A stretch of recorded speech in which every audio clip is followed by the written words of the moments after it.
नमस्कार दोस्तों, स्वागत है आपका आरके क्लासेस में। आज की क्लास में हम लोग बात करने वाले हैं उत्तर भारत के प्रमुख मैदानों की। विस्तार से इसको चर्चा करेंगे और इस लेक्चर का पीडीएफ जो है आपको टेलीग्राम पर मिल जाएगा, जिसका कि लिंक के डिस्क्रिप्शन में दिया हुआ है। इसके अलावा देखिए, कल हम लोगों ने एक न्यू चैनल स्टार्ट किया है। कई लोगों को पता है, कई लोगों को पता नहीं है, जिसमें कि हम लोग बीपीएससी मेंस से रिलेटेड ही केवल बात करेंगे।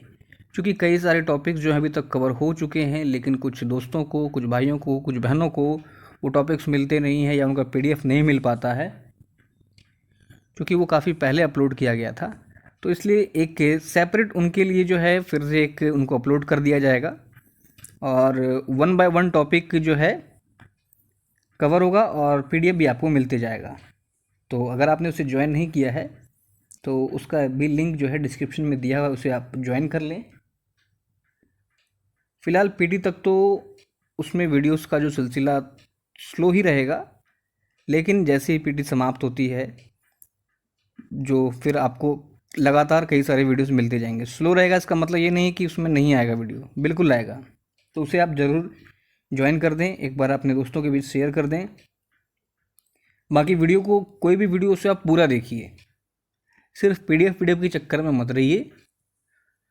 तो उम्मीद है आप लोग सहयोग करने के लिए तैयार होंगे। चलिए शुरू करते हैं आज का टॉपिक। आज हम लोग पढ़ने वाले हैं उत्तर का मैदानी भाग, जिसमें कि देखेंगे सिंधु गंगा ब्रह्मपुत्र का मैदानी भाग किस तरह से इसका निर्माण हुआ। देख लीजिए, अगर आप यहाँ पर देखें तो ये वाला क्षेत्र प्रायद्वीपीय भारत है और ये टेथिस सी था, जिसमें कि लगातार हिमालय से निकलने वाली जो नदियाँ थी वो अवसाद इसमें जमा करती रही थी। फिर वलन की क्रिया, जो दोनों तरफ से जो है इसमें फोर्स लगा, जिसके कारण ये वाला भाग जो है ये उठते हुए और हिमालय का निर्माण हुआ, जो कि उत्तर का पर्वतीय भाग भी है। क्या कहता है एक बार आप देख लीजिए कि उत्तर के मैदानी भाग का निर्माण हिमालयी नदियों द्वारा इंडियन प्लेट के गर्त में अवसादों के निक्षेपण से हुआ है। इसका विस्तार पश्चिम से पूर्व जो है ये 3200 किलोमीटर है, जबकि उत्तर से दक्षिण 150 से 300 किलोमीटर तक की चौड़ाई के बीच में है। ध्यान रखिए, कहता है कि निर्माण के आधार पर इसे 4 वर्गों में बांटा गया है। क्या क्या है? भाबर, तराई, बांगर, खादर। भाबर, तराई, बांगर, खादर। फिगर में आप देख लीजिए, ये अपना महान हिमालय हो गया, लघु, और ये शिवालिक। इसके बाद देखिए, यदि आप फिगर को अच्छे से देखेंगे तो ये वाला जो इसका फुट एरिया है, यहाँ पर है भाबर। भाबर में क्या होती है कि नदियाँ यहाँ पे विलुप्त हो जाती है। भाबर के बाद जो क्षेत्र है वो है तराई क्षेत्र। तराई क्षेत्र में क्या होता है कि चूँकि जल का मात्रा बहुत ज़्यादा होता है, इसलिए तराई क्षेत्र जो है दलदली क्षेत्र होता है। ठीक है। फिर ये अपने से जब आगे बढ़ती है तो इस सेक्शन में और इस सेक्शन में अवसादों को जमा करती जाती है, जिसे कि हम लोग खादर कहते हैं। क्लियर है? इस तरह से आप देखिए, भाबर जहाँ नदियाँ विलुप्त हो रही है, आगे बढ़ने पर ये वाला क्षेत्र, यहाँ पर जल बहुत ज़्यादा होता है, दलदली क्षेत्र होता है। उसके बाद जो है ये इस तरह से जमा करते हुए आगे बढ़ जाती है। ये जो जमा कर रही है अपने आसपास, ये है खादर। ठीक है, जो कि इनसे जो है आप कह सकते हैं इन जगह से अपरदित होकर यहाँ तक पहुँची है। तो ये काफ़ी उपजाऊ होती है और ये नई मिट्टी होती है, ज़्यादा फर्टाइल होता है। इसके अलावा देखिए, जब ये वाली मिट्टी मान लेते हैं इस बार यहाँ जमा हुई है, फिर जब मिट्टी यहाँ आएगी तो ये जो पुराना जो जमा हुआ था ये इधर आ जाएगा, इसको इधर कर देगा। जो मान लेते हैं कि अभी यहाँ पर जमा हुआ है, लेकिन यहाँ से लगातार अपरदन स्टार्ट है, फिर यहाँ पर आकर जो जमा होगा पुराना वाला भाग इधर आ जाएगा।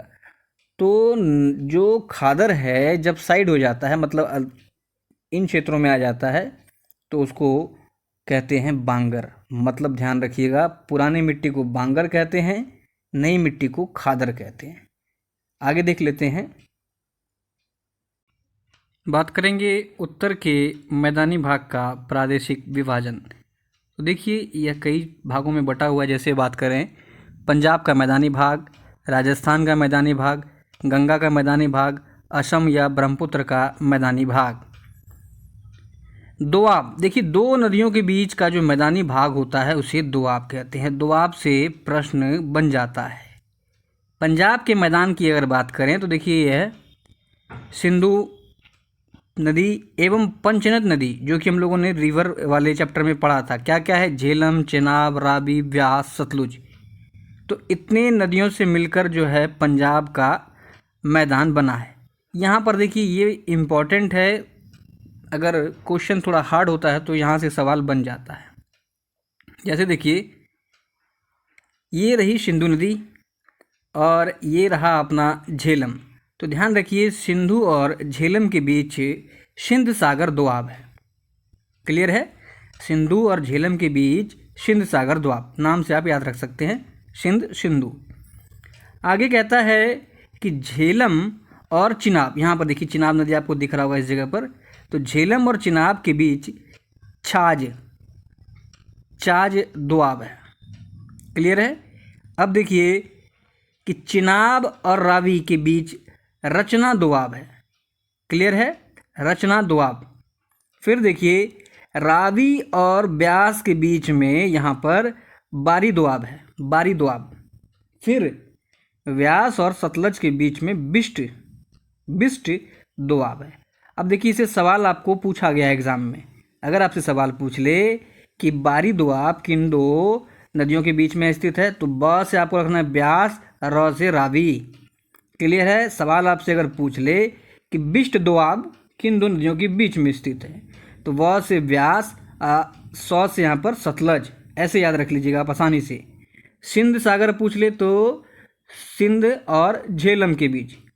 वहीं अगर आपसे पूछ ले कि छाज दोआब किन के बीच में है, तो ध्यान रखिए च से आपको रखना है चिनाब और झेलम। ठीक है? यहाँ पर आप देख सकते हैं इसी चीज़ को जो कि फिगर में दिया हुआ है कि सिंध और झेलम के बीच सिंध सागर दोआब, झेलम चिनाब के बीच छाज दोआब, चिनाब रावी के बीच र च। यहाँ देखिए र च, इससे आप पकड़ लीजिएगा, यहाँ र है यहाँ च है। ठीक है? फिर कहता है व्यास और रावी के बीच बारी दोआब, व्यास सतलज के बीच बिस्ट दोआब। तो ये एग्जाम में पूछता है, ध्यान रखिएगा। बात करें राजस्थान के मैदान की तो कहता है कि अरावली के नज़दीक से काल्पनिक रेखा 50 सेंटीमीटर समवर्षा रेखा गुजरती है। ये जो 50 सेंटीमीटर समवर्षा गुजरता है रेखा, यह रेखा मैदानी भाग को पश्चिमी मरुस्थल से अलग करता है। पश्चिमी मरुस्थल में कई पलाया या लवणीय झील पाया जाता है, जैसे कि ध्यान रखिए डिंडवाना झील, सांबर झील, ताल छापर झील। ये सब कहाँ पर है? अपना राजस्थान में है। डिंडवाना तो कई बार पूछा गया है, सांबर भी पूछा गया है, तो इस नाम को विशेष रूप से ध्यान रखिए। सवाल आपसे पूछ लेगा कि ताल छापर झील किस राज्य में है। बात करेंगे गंगा के मैदान की तो देखिए इसको 3 भागों में हम लोग बांटते हैं। पहला है ऊपरी गंगा का मैदान, फिर है मध्य गंगा का मैदान और तीसरा है निचला गंगा का मैदान।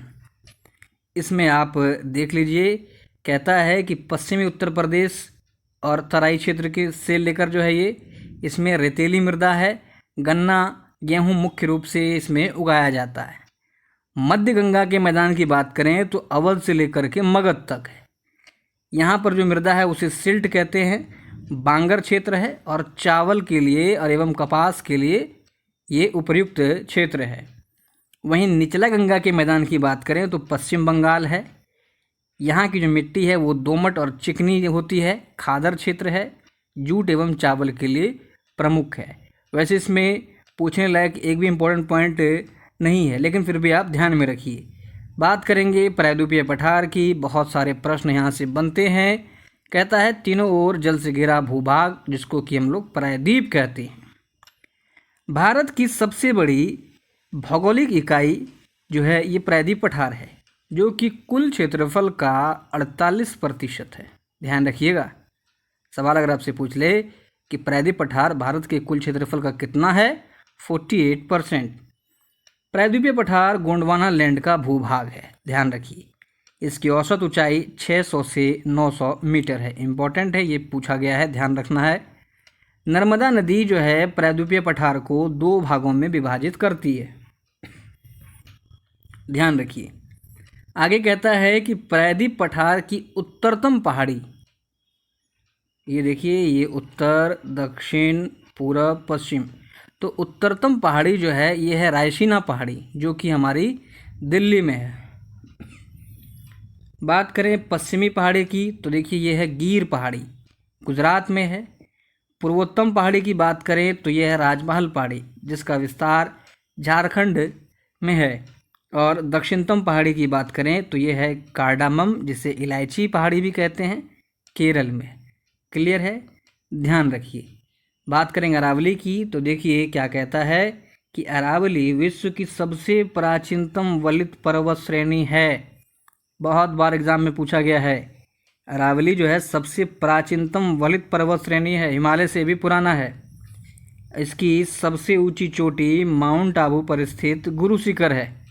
सवाल अगर आपसे पूछ ले कि अरावली की सबसे ऊंची चोटी क्या है, तो ध्यान रखिए गुरु शिखर है। आगे देखते हैं।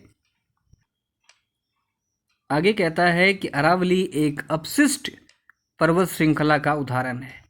ध्यान रखिए, अरावली जो है पर्वत, ये जलवायु विभाजक का कार्य करती है, क्योंकि मानसून इसके समानांतर चला जाता है, इसलिए इस क्षेत्र में कम वर्षा होती है। जैसे कि मान लेते हैं कि अरावली पर्वत है, मानसून जो है एकदम इसके समानांतर गुजर गया, ठीक है, इसलिए इस क्षेत्र में या इन क्षेत्रों में मानसून का प्रभाव नहीं हो पाता, कम होता है, और मानसून एकदम सीधा निकल गया, इसलिए जो है वर्षा कम होती है।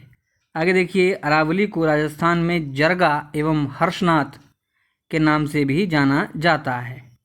इसकी अनुमानित आयु 670 मिलियन वर्ष है, ध्यान रखना है।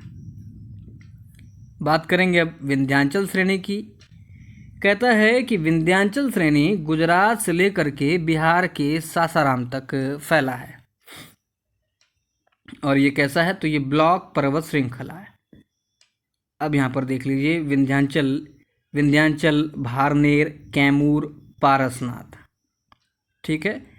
ये विंध्याचल और भारनेर जो है मध्य प्रदेश में आ गया, कैमूर बिहार के क्षेत्र में आ गया, पारसनाथ झारखंड के क्षेत्र में आ गया।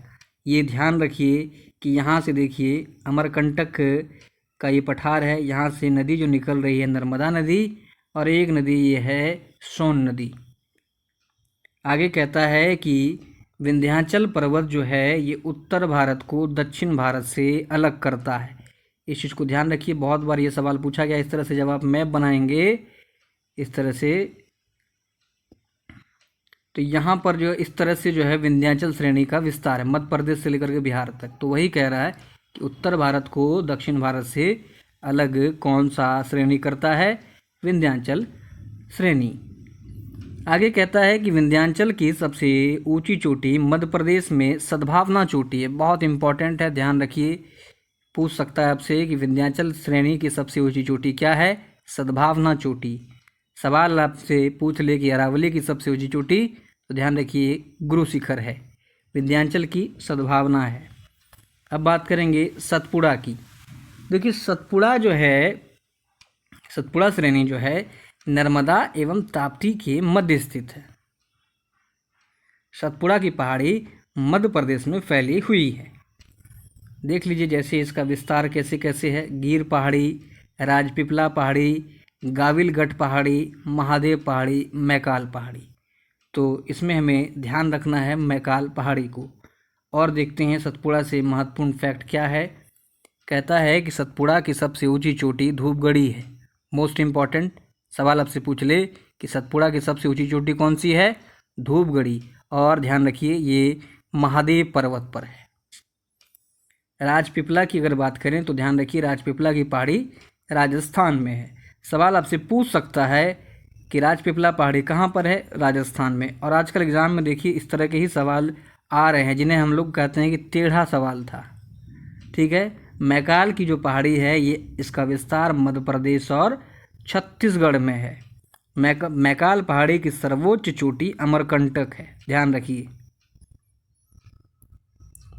यहाँ आप देख सकते हैं ये अमरकंटक की जो है मैकाल पहाड़ी में अमरकंटक की चोटी है जिससे कई सारी नदियों का उद्गम होता है, सोन, नर्मदा, महानदी, इस तरह से।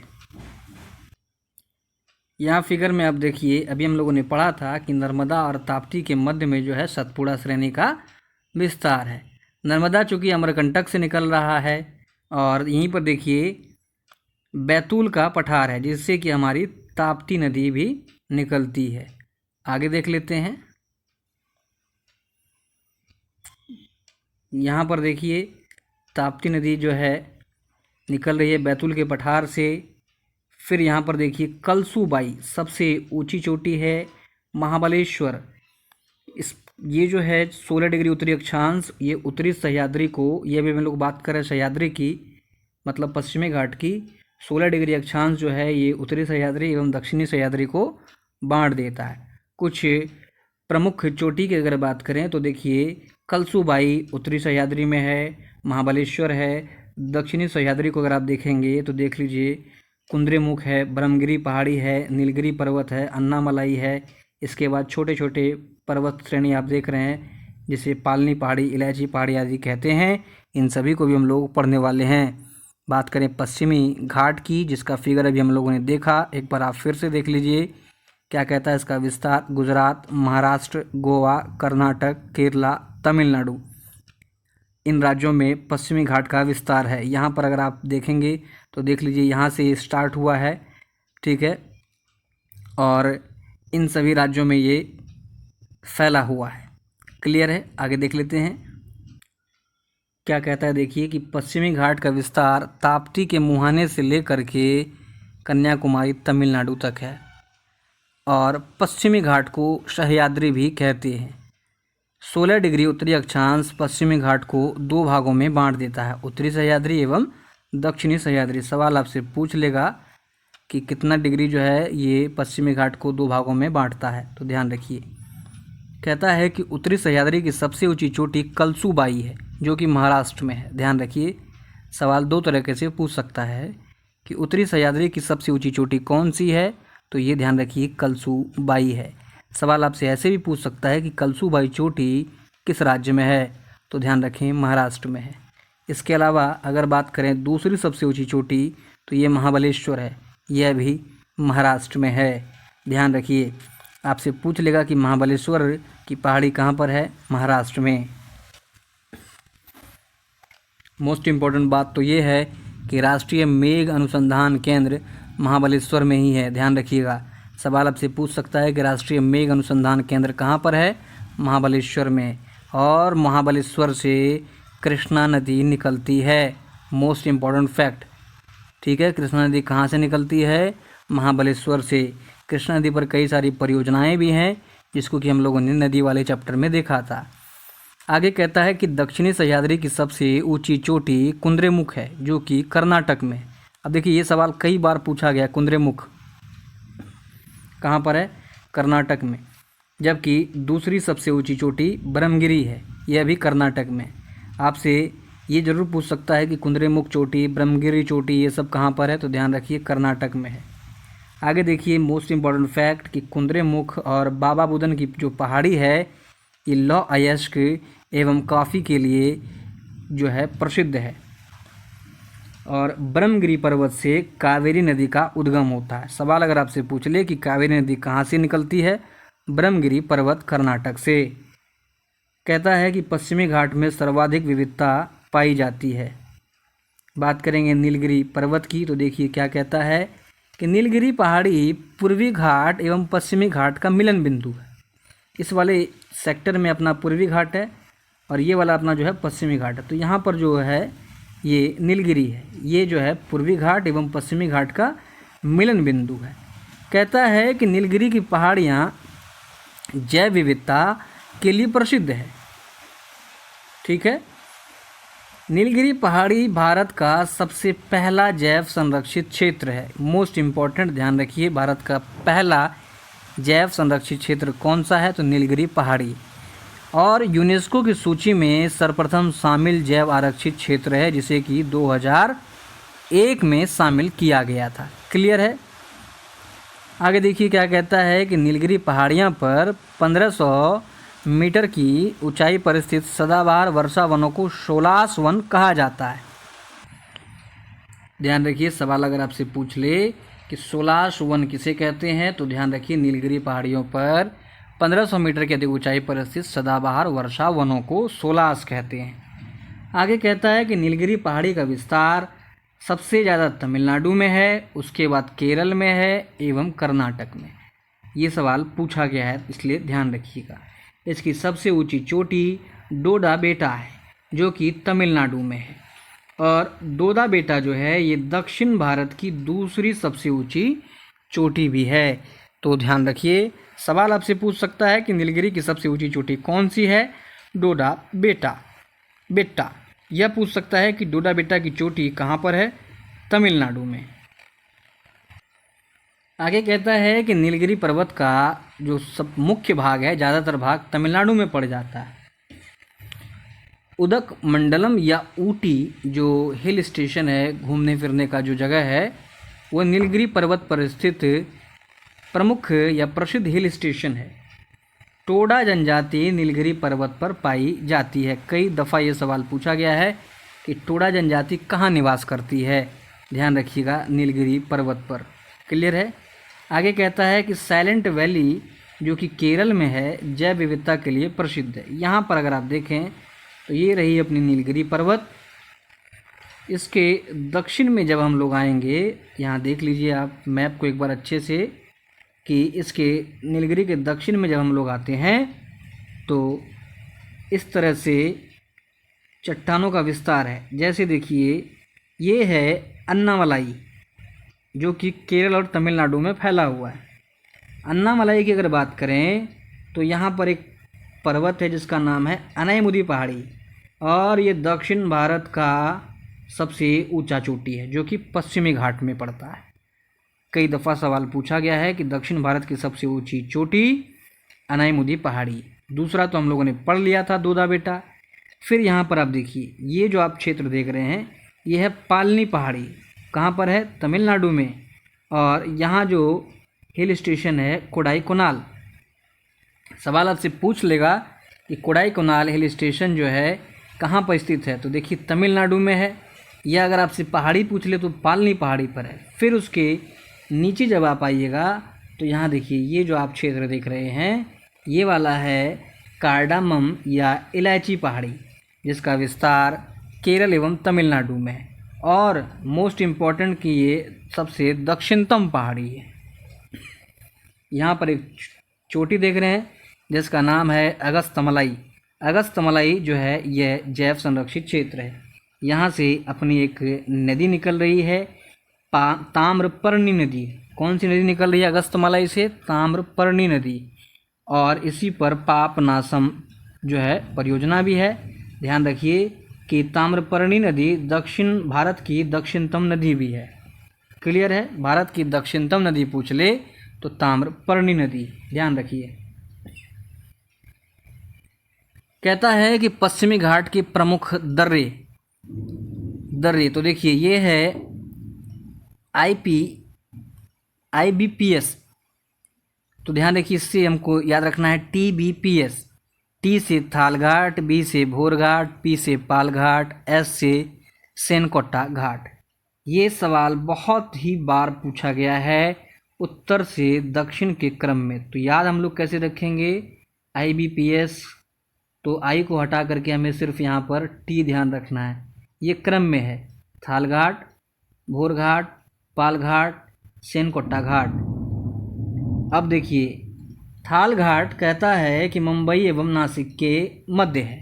भोरघाट मुंबई से पुणे, पालघाट कोच्चि कोयम्बटूर, और सेनकट्टा तिरुवनंतपुरम शिवाकाशी मदुरई के मध्य स्थित में है। इसका आप देखिए, इसको आपको याद रखना है, पूछ लेता है कि जैसे मुंबई से पुणे जाने में भोर हो गया, भोरघाट है ना। मुंबई नासिक के बीच थालघाट, कोच्चि कोयम्बटूर पालघाट, इस तरह से इसको आप याद रखिए। अब बात करने वाले हम लोग पूर्वी घाट के बारे में, लेकिन उससे पहले एक बार मैप को दोहरा लेते हैं। देखिए मैप क्या कहना चाह रहा है। यहाँ अगर आप ध्यान से देखेंगे PDF में आपको अच्छे से नज़र आएगा। फिर यहाँ भी समझ लेते हैं कि देखिए यहाँ पर एक चोटी देख रहे हैं आप, महेंद्रगिरी उड़ीसा में है, अरमाकोंडा आंध्र प्रदेश, नल्लामलाई आंध्र प्रदेश, पालकोंडा आंध्र प्रदेश, वेनकोंडा आंध्र प्रदेश। फिर आ जाइए शिवराय पहाड़ी तमिलनाडु, जवादी पहाड़ी तमिलनाडु। ये जो है शिवराय पहाड़ी बहुत ही इम्पोर्टेंट है, बहुत बार एग्जाम में पूछा गया है, सवाल पूछता है कि शिवराय की पहाड़ी कहाँ पाई जाती है, तो ध्यान रखिए तमिलनाडु में। आपसे पूछ सकता है कि जवादी पहाड़ी कहाँ पाई जाती है, तमिलनाडु में। लेकिन यहाँ ये भी ध्यान रखिए कि नल्लामलाई, अरमाकोंडा, पालकोंडा, वेनुकोंडा, जितने भी आप कोंडा वाले देख रहे हैं सब आंध्र प्रदेश में है। ये वाला क्षेत्र जो है नीलगिरी वाला एरिया, जहाँ पर पश्चिमी घाट और पूर्वी घाट मिल जाते हैं। आगे देखिए नीलगिरी के बारे में, ये पूर्वी घाट के बारे में क्या कहता है कि पूर्वी घाट नदियों द्वारा अपर्दित होने के कारण एक निरंतर पर्वत श्रृंखला नहीं है। क्लियर है कि ये ऐसा नहीं है कि एक जैसा ही बना हुआ, एक श्रृंखला जैसा नहीं, ये बीच बीच में ब्रेक है। पूर्वी घाट का विस्तार महानदी से नीलगिरी पहाड़ी तक फैला हुआ है। कहता है कि पूर्वी घाट में छोटी छोटी पहाड़ियाँ हैं जो कि अभी हम लोगों ने देखी। देखिए अरमाकोंडा, ये पूर्वी घाट की सबसे ऊंची चोटी है। मोस्ट इम्पॉर्टेंट सवाल अगर आपसे पूछ लेगा कि पूर्वी घाट की सबसे ऊंची चोटी क्या है, तो अरमाकोंडा। आगे कहता है कि पूर्वी घाट पर वर्षा ऋतु में लौटते हुए मानसून के कारण बारिश होती है। क्लियर है, और ये शीत ऋतु में होती है। ध्यान रखिए सवाल पूछ सकता है कि पूर्वी घाट पर वर्षा होती है, तो ध्यान रखिए लौटते हुए मानसून के कारण। बात करेंगे भारत के प्रमुख पठारों की, तो इसे भी आप देख लीजिए। यहाँ पर अगर आप देखेंगे पूरे फिगर को, तो देखिए ये वाला जो आप देख रहे हैं क्षेत्र मालवा का पठार है, ये अरावली का पठार है। ध्यान रखिए ये विंध्याचल पर्वत श्रेणी जो भी हम लोगों ने पढ़ा कि ये बिहार कैमूर तक फैला हुआ है। यहाँ पर आप देखिए दंडकारण्य पठार है। ये वाला क्षेत्र खास करके झारखंड और बिहार के कुछ एक भाग में छोटा नागपुर पठार है।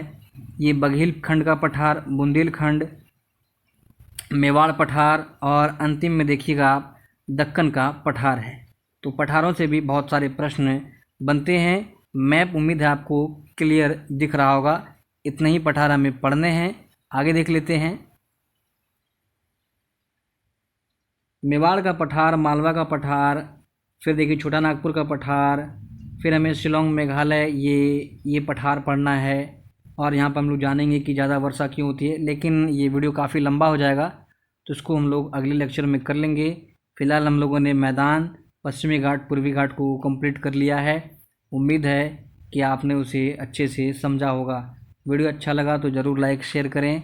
इसके अलावा मेंस के चैनल को ज्वाइन नहीं किया तो उसका लिंक जो है डिस्क्रिप्शन में दिया हुआ है, उसको आप ज़रूर ज्वाइन कर लें, ताकि उसमें भी हम लोग अपना कार्यक्रम स्टार्ट कर सकें। वीडियो को अधिक से अधिक शेयर करें। तब तक के लिए जय हिंद, जय भारत।